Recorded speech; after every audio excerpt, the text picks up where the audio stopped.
Cuando por fin se acabó la esclavitud, miles de afroamericanos liberados hicieron algo extraordinario.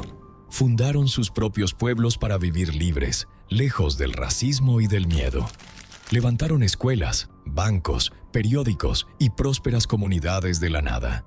Y luego muchos de esos pueblos fueron abandonados, vaciados o, en algunos casos, destruidos por la violencia. Apuesto a que nunca has oído hablar de ellos. Estos son 10 pueblos negros olvidados de Estados Unidos y el número 1 te va a dejar helado. Número 10. Fort Moss, Florida.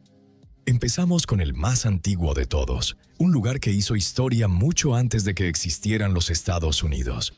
Fort Moss, situado al norte de San Agustín, en Florida, fue fundado en 1738 y está considerado el primer asentamiento de personas negras libres de toda Norteamérica.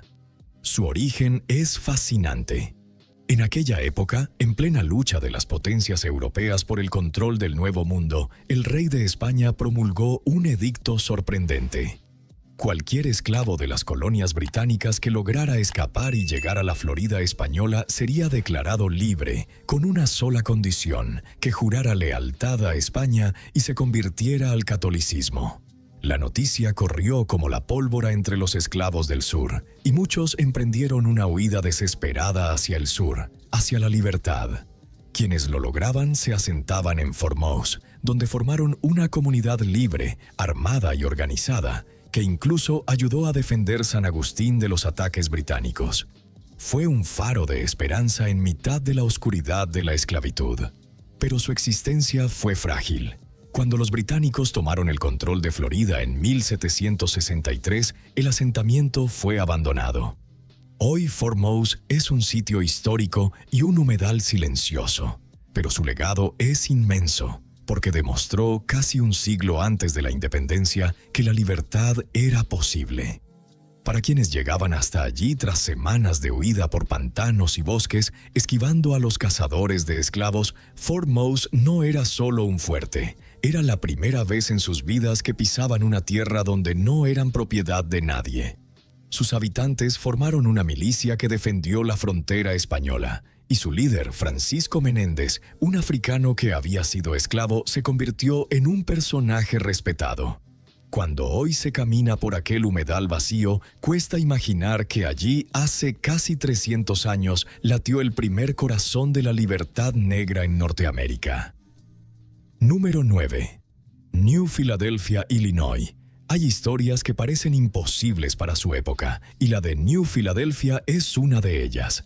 Fundado en 1836, fue uno de los primeros pueblos registrados legalmente por un afroamericano en todo Estados Unidos.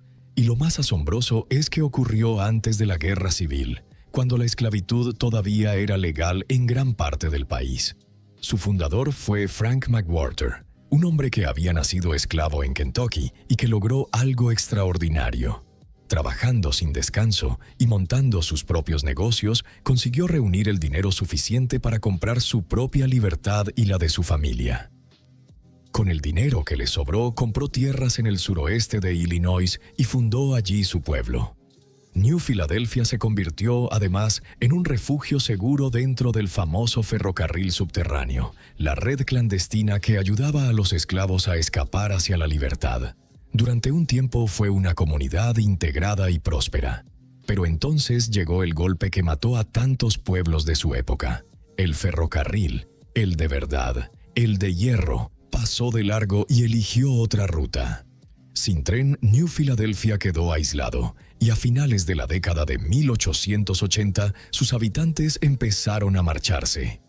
Hoy, donde estuvo el pueblo, no queda más que un campo abierto y silencioso. En 2009 fue declarado Lugar Histórico Nacional, un reconocimiento al sueño de un hombre que compró su libertad y fundó un pueblo. Número 8. Black Dome, Nuevo México. En las áridas llanuras del sureste de Nuevo México, un matrimonio persiguió un sueño en mitad del desierto. Black Dome, fundado por Frank y Ella Louise Boyer, fue el primer asentamiento enteramente negro de Nuevo México. Los Boyer llegaron buscando un lugar donde construir una comunidad próspera y autosuficiente, lejos del racismo del sur profundo. Y por un tiempo lo lograron. El momento de mayor esplendor de Blackdom llegó alrededor de 1908, cuando el pueblo tenía unos 300 habitantes. Habían levantado de la nada una oficina de correos, una herrería, tiendas, un hotel y la iglesia bautista de Blackdom, que también hacía las veces de escuela. Era una comunidad pequeña, pero viva, orgullosa, construida con un esfuerzo titánico en una tierra hostil. Pero esa misma tierra fue su perdición. La agricultura en aquel desierto dependía por completo del agua, y en la década de 1920, una sequía severa y prolongada lo cambió todo. Sin agua, los cultivos murieron, y sin cultivos no había forma de sobrevivir. Poco a poco, los colonos no tuvieron más remedio que abandonar el pueblo que tanto les había costado levantar. Hoy Blackdom es un nombre casi olvidado en el mapa, el recuerdo de un sueño que floreció brevemente en el desierto antes de que la sed lo apagara. Número 7. Deerfield, Colorado. En las llanuras de Colorado, otro hombre soñó con una colonia agrícola próspera para su gente, inspirado por las ideas de superación de la época. Deerfield fue fundado por O.T. Jackson, que había llegado a Colorado a finales del siglo XIX y había trabajado como mensajero para varios gobernadores del estado. Jackson estaba convencido, leyendo la autobiografía de Booker T. Washington, uno de los grandes líderes afroamericanos, de que era posible crear colonias agrícolas exitosas en las llanuras de Colorado. Así que eligió un terreno a unos 40 kilómetros al sureste de Greeley y comenzó a construir su sueño. Deerfield creció hasta convertirse en una comunidad agrícola con familias, casas, negocios y una vida propia. Pero los pueblos como Deerfield, con pocos agricultores negros en los alrededores que sostuvieran su economía, eran especialmente vulnerables. La dureza de la vida agrícola en las llanuras, las malas cosechas y, sobre todo, la atracción imparable de las grandes ciudades que durante el siglo XX vaciaron miles de pueblos por todo el país, terminaron por sentenciar a Deerfield. La gente se fue marchando en busca de una vida mejor, y el pueblo se fue apagando hasta quedar prácticamente desierto. Hoy quedan en pie apenas un puñado de edificios solitarios en mitad de la llanura, los fantasmas de la colonia que un hombre soñó. Número 6. Eatonville, Florida. No todos estos pueblos murieron, y Eatonville es la prueba viva de ello, pero su historia es tan importante que merece estar en esta lista. Fundado en 1887 en Florida, Eatonville tiene un honor histórico enorme. Fue la primera comunidad afroamericana incorporada legalmente de toda la nación. 5 años después de que las primeras familias negras compraran tierras allí, 27 hombres afroamericanos votaron para incorporar oficialmente el pueblo. Un acto de autogobierno y de dignidad casi inédito para la época. Eatonville se convirtió en un lugar donde los afroamericanos podían ser dueños de su propio destino, elegir a sus líderes y vivir sin la opresión constante del racismo cotidiano. De este pueblo salió una de las grandes figuras de la literatura estadounidense, la escritora y antropóloga Zora Neale Hurston, que creció en Eatonville y que guardaba recuerdos tan luminosos de su infancia allí que usó el pueblo como escenario de varias de sus obras más importantes. Para Hurston, Eatonville era un lugar donde una niña negra podía crecer sintiéndose simplemente normal, libre, dueña de sí misma. Aunque Eatonville sobrevive hoy, lucha constantemente contra la presión del desarrollo urbano que amenaza con borrar su carácter histórico, un recordatorio de lo frágil que es la memoria de estos lugares. Número 5. Nicodemus, Kansas. En las llanuras del noroeste de Kansas se encuentra el pueblo negro más famoso de los pioneros del oeste, el primero que captó la atención de toda la nación. Nicodemus fue fundado en la década de 1870 y recibió su nombre en honor a un legendario príncipe esclavo africano que, según la leyenda, compró su propia libertad. Fue promocionado con un eslogan que lo decía todo: la colonia de gente de color más grande de América. Los primeros colonos, unos 30, llegaron desde Kentucky en julio de 1877 y al año siguiente los siguieron 150 más, escapando de la creciente discriminación del sur tras el fin de la Reconstrucción. Construyeron una escuela, una iglesia y durante un tiempo el pueblo floreció, con cientos de habitantes que cultivaban maíz y trigo en aquellas duras llanuras. Nicodemus era un símbolo de esperanza, la prueba de que los afroamericanos podían construir y gobernar su propio futuro en la frontera. Pero, como tantos otros, su destino quedó sellado por una decisión ajena. Cuando el ferrocarril planificó su ruta, decidió pasar de largo de Nicodemus. Sin tren, el pueblo perdió su conexión con el mundo y su capacidad de crecer, y fue declinando lentamente. Lo asombroso es que Nicodemus nunca llegó a morir del todo. Sigue existiendo hoy, habitado por descendientes de aquellos pioneros, y ha sido declarado lugar histórico nacional, el último superviviente de las colonias negras del oeste. Número 4. Mount Bayou, Mississippi. En pleno corazón del estado de Mississippi, uno de los más racistas y peligrosos para los negros de toda la nación, floreció uno de los pueblos negros más prósperos y orgullosos de la historia de Estados Unidos. Mount Bayou fue fundado en 1887 por Isaiah Montgomery y Benjamin Green, sobre 840 hectáreas de tierra. Y aquí viene uno de los giros más sorprendentes de toda esta historia.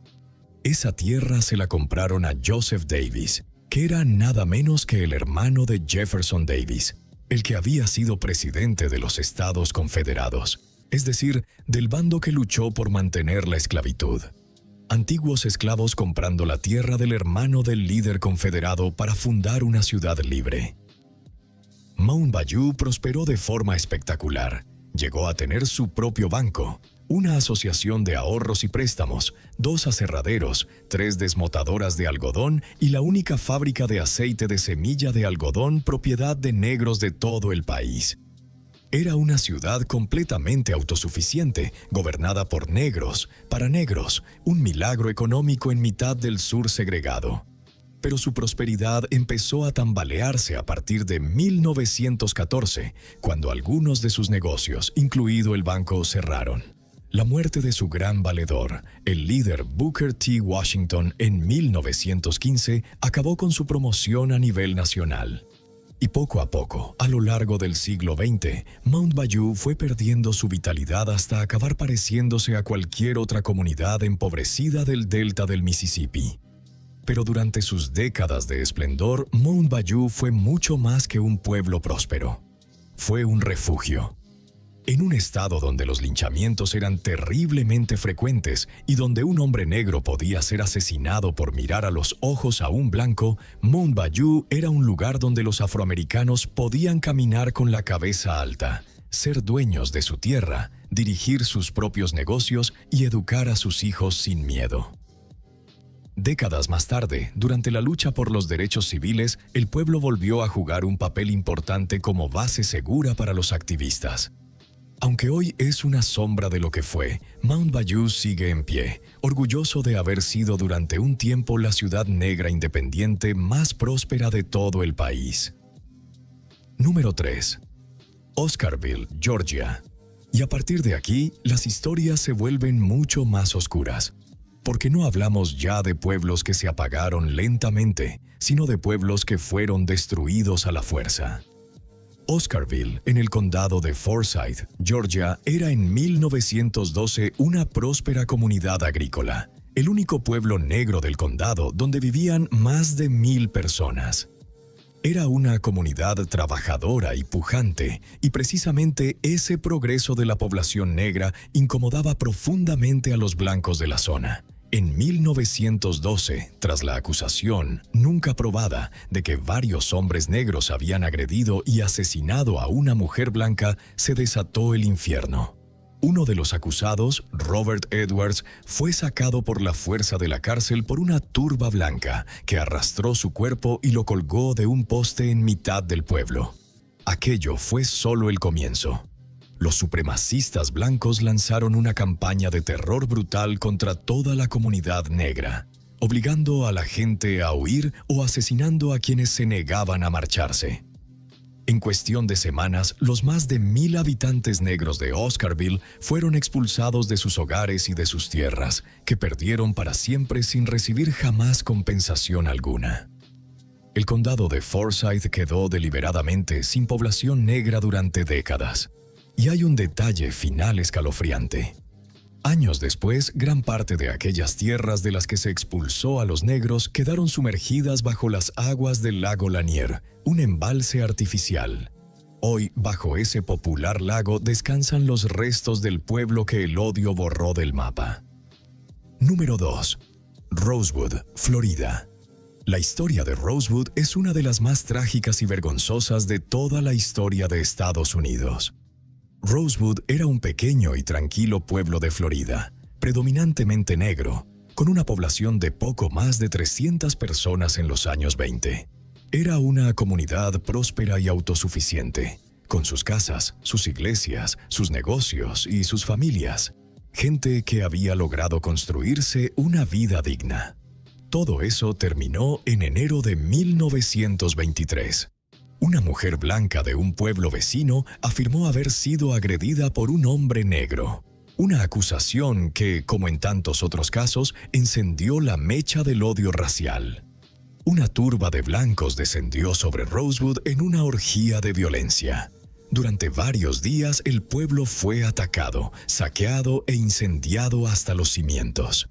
Las casas, las iglesias, los negocios, todo fue reducido a cenizas. Los habitantes de Rosewood, aterrorizados, tuvieron que huir para salvar la vida, escondiéndose en los pantanos y bosques cercanos, y muchos de ellos no regresaron jamás. El número exacto de muertos nunca se conoció con certeza, pero el pueblo quedó completamente destruido y borrado del mapa. Durante décadas, lo ocurrido en Rosewood fue silenciado, enterrado en el olvido, como si nunca hubiera existido. No fue hasta muchos años después cuando los supervivientes y sus descendientes lograron que se reconociera oficialmente la masacre.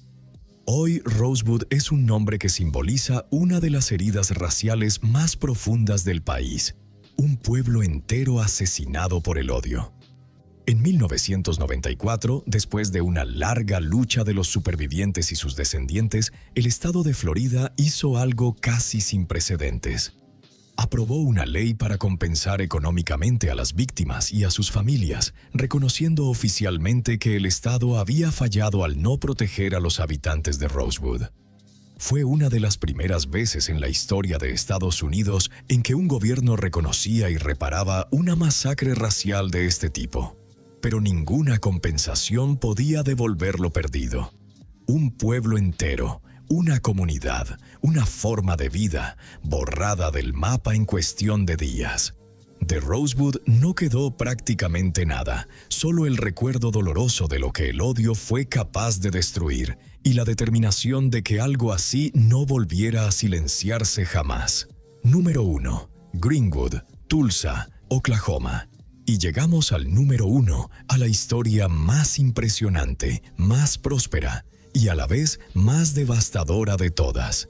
En la ciudad de Tulsa, en Oklahoma, existió un barrio negro llamado Greenwood, que llegó a ser tan rico y floreciente que se ganó un apodo legendario: Black Wall Street, el Wall Street negro. A principios del siglo XX, impulsado por el dinero del petróleo de Oklahoma, Greenwood se convirtió en la comunidad afroamericana más próspera de todo Estados Unidos. En sus 35 manzanas vivían unas 10,000 personas, y el barrio bullía de vida y de negocios propios. Tenía tiendas de comestibles, 2 periódicos, 2 cines, hoteles, restaurantes, clubes nocturnos e iglesias.